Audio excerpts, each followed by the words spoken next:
Cowboys and Elves, Part 2, by T. Martino.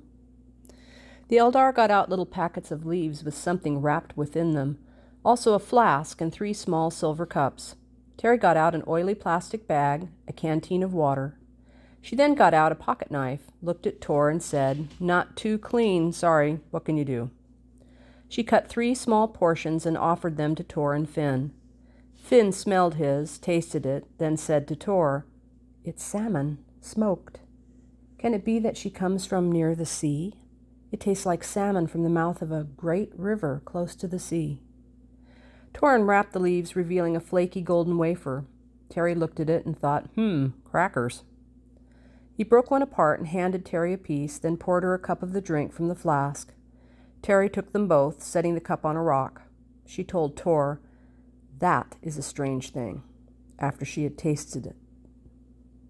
She looked at the cracker for a moment and ate it rather quickly as she was hungry, then looked up at Tor and Finn. "Holy cow, that is really good. Boys, you'll have to give me the recipe on that one." Finn smiled. Tor laughed at her expression, but then said to Finn, "She speaks a language I have never heard. It's not like the language I've heard the Atani speak." Finn nodded. He said to Terry, "Where can you be from?" Terry raised her eyebrows. "Sorry, I don't understand you. Why are you guys out here dressed up like this? Are you from Europe?" Finn reached into his satchel and brought out a folded map. He laid this before her and opened it and then watched her reaction carefully as he pointed to where they were on the map. Terry was eating a piece of salmon, so she carefully placed the salmon on the leaf that had her cracker on it.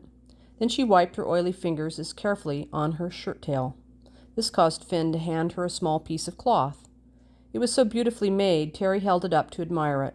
The colors were vivid, and it depicted a scene of a lovely beach in a many-tiered city. She was reluctant to use it, and did so gingerly. This brought a smile to Finn as he watched her. "I dropped mine a ways back," Terry told him. Still, she did not touch the map. She leaned in to look at it closely.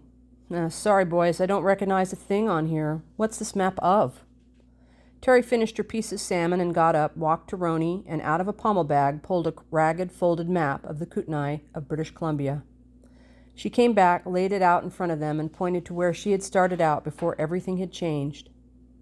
The map had the coastline and writing for the key, in English.